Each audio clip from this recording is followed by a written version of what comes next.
മുഹമ്മദ് ഇബ്നു അബ്ദുല്ലാഹ് സല്ലല്ലാഹു അലൈഹി വസല്ലം അവിടുന്ന് പ്രയാസങ്ങൾ അങ്ങേയറ്റം ഉണ്ടാകുമ്പോഴും ദീനിന്റെ കാര്യം ഇസ്ലാമിന്റെ ആദർശങ്ങളിൽ ഉറച്ചു നിന്നു. അതിലേക്ക് അന്യമതസ്ഥരുടെ ആചാരങ്ങളോ അനുഷ്ഠാനങ്ങളോ വിശ്വാസങ്ങളോ ഒന്നും തന്നെ നബി സല്ലല്ലാഹു അലൈഹി വസല്ലം കൂട്ടിക്കലർത്താൻ സമ്മതിച്ചില്ല. അല്ലെ, അവർ പറഞ്ഞു, ഒരു വർഷം നീ നിന്റെ ആരാധിച്ചു, ഒരു വർഷം ഞങ്ങളുടെ ആരാധിച്ചു. അപ്പോഴാണ് വിശുദ്ധ ഖുർആനിലെ മനോഹരമായ സൂറത്തുൽ ഇഖ്ലാസ് എന്ന പേരിൽ അറിയപ്പെടുന്ന സൂറത്തുൽ കാഫിറൂൻ എന്ന പേരിൽ അറിയപ്പെടുന്ന രണ്ട് പേര് സൂറത്തിലുണ്ട്, സൂറത്തുൽ ഇഖ്ലാസ്, സൂറത്തുൽ കാഫിറൂൻ.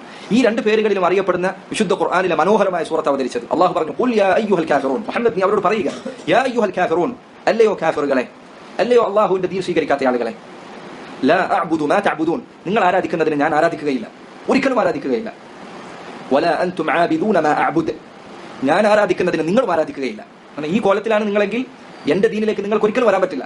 അള്ളാഹുവിന് പുറമെ നിങ്ങൾ മറ്റു പലതിനെയും ആരാധിക്കുന്ന അവസ്ഥയിലാണ് നിങ്ങൾ ഉള്ളത് എങ്കിൽ നമുക്കും നിങ്ങൾക്കും ഒരേ ദീനിലാവാൻ പറ്റില്ല. നമ്മുടെ ദീൻ ഒരിക്കലും ലയിപ്പിക്കാൻ സാധിക്കുകയില്ല. അതുകൊണ്ടാണ് വിശുദ്ധ ആ സൂറത്തിന്റെ അവസാനത്തിൽ അള്ളാഹു പറഞ്ഞത്, ലക്കും ദീനുക്കും വലിയ ദീൻ, നിങ്ങൾക്ക് നിങ്ങളുടെ ദീൻ നിങ്ങളെടുത്തോ, എനിക്കത് വേണ്ടതില്ല, വലിയ ദീൻ, എനിക്ക് എന്റെ ദീനുണ്ട്. ഇന്ന് സുബ്ഹാനല്ലാഹ് വളരെയധികം ദുർവ്യാഖ്യാനിക്കപ്പെട്ട ആയത്തുകളിലൊന്നാണ് ഇത്. എന്ന് ചില ആളുകൾ പറയും, ലക്കും ദീനുക്കും, നിങ്ങൾ ദീനെടുത്തോ, വലിയ ദീൻ, ഞാൻ എന്റെ ദീനായിട്ട് നടന്നുകൊണ്ട്. അതല്ല അതിന്റെ അർത്ഥം. അത് യഥാർത്ഥത്തിൽ അവരുടെ ദീനിനെ തള്ളി പറയുകയും ആക്ഷേപിക്കുകയും ചെയ്തുകൊണ്ടുള്ള വാക്കാണ്. ലക്കും ദീനുക്കും, നിങ്ങൾ നിങ്ങളുടെ ദീനെടുത്ത്, എനിക്കത് ആവശ്യമില്ല എന്നതിന്റെ അർത്ഥം. എനിക്ക് നിങ്ങളുടെ ദീൻ ആവശ്യമില്ല, എനിക്ക് നിങ്ങളുടെ ഈ പറഞ്ഞ ആശയങ്ങൾ അതെനിക്ക് വേണ്ടതില്ല. അതുകൊണ്ടാണ് ഈ ആയത്ത് വിശദീകരിച്ചപ്പോൾ മുഫസ്സിരീങ്ങളിൽ ചിലർ പറഞ്ഞത്, ലക്കും കുഫ്റുക്കും, നിങ്ങൾ നിങ്ങളുടെ കുഫ്ർ എടുത്തോളൂ, വലിയ ദീനി അൽ ഇസ്ലാം, എനിക്ക് എന്റെ ദീനായ ഇസ്ലാം ഉണ്ട്, എനിക്ക് നിങ്ങളുടെ ആവശ്യമില്ല. ഏതുപോലെ ഒരാൾ ഒരു കാര്യത്തിൽ തർക്കത്തിൽ, രണ്ടുപേര് ഒരു കാര്യം വേണോ വേണ്ട എന്നുള്ള തർക്കത്തിലായി വിചാരിക്കാം. അപ്പോൾ ഒരുത്തൻ വിലയില്ലാത്ത പോലെ നീ എടുത്തു, എനിക്ക് വേണ്ടില്ല എന്ന് പറഞ്ഞു കഴിഞ്ഞാൽ എങ്ങനെ ഉണ്ടാവും? അതാണ് അതിന്റെ അർത്ഥം. അതല്ലാതെ ലക്കും ദീനുക്കും എന്ന് പറഞ്ഞ് നിങ്ങൾ നിങ്ങളുടെ ദീൻ എടുത്തോളൂ, അത് നിങ്ങൾ സ്വീകരിച്ചോളൂ, നിങ്ങൾ കൊണ്ടെടുത്തോളൂ, നിങ്ങൾക്ക് നിങ്ങളുടെ ദീൻ ഞാൻ അതിനെ ബഹുമാനിച്ചോളാം എന്നൊന്നും അതിന്റെ അർത്ഥമില്ല. മറിച്ച് അത് നിങ്ങൾ എടുത്തോളൂ, എനിക്കത് വേണ്ടതില്ല എന്നാണ് അതിന്റെ അർത്ഥം. അതിന് ഏറ്റവും വലിയ തെളിവാണ് ആ സൂറത്തിന്റെ ആരംഭം. വളരെ സ്നേഹത്തിൽ നിങ്ങൾ ദീൻ എടുത്തോളി എന്നാണ് പറഞ്ഞതെങ്കിൽ ആ ആയത്തിന്റെ സൂറത്തിന്റെ തുടക്കത്തിൽ ഖുൽ യാ അയ്യുഹൽ കാഫിറൂൻ എന്ന് പറയേണ്ട ആവശ്യമില്ല. അല്ലയോ കാഫിറുകളെ എന്ന് പറഞ്ഞുകൊണ്ടാണ് ആ സൂറത്ത് തുടങ്ങുന്നത് തന്നെ.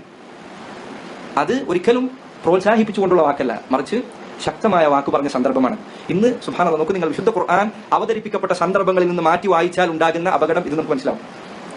അള്ളാഹുവിന്റെ റസൂലിന്റെ അടുക്കൽ എന്താ പറയാ, എല്ലാ മതങ്ങളും അങ്ങോട്ടും ഇങ്ങോട്ടും കൈമാറാം എന്ന ചിന്തയുമായി വന്ന ആളുകളോട് റസൂലുള്ളാഹി സ്വല്ലല്ലാഹു അലൈഹി വസല്ലം തിരിച്ചു പറയേണ്ടി വന്ന സൂറത്താണ് ഈ സൂറത്ത്.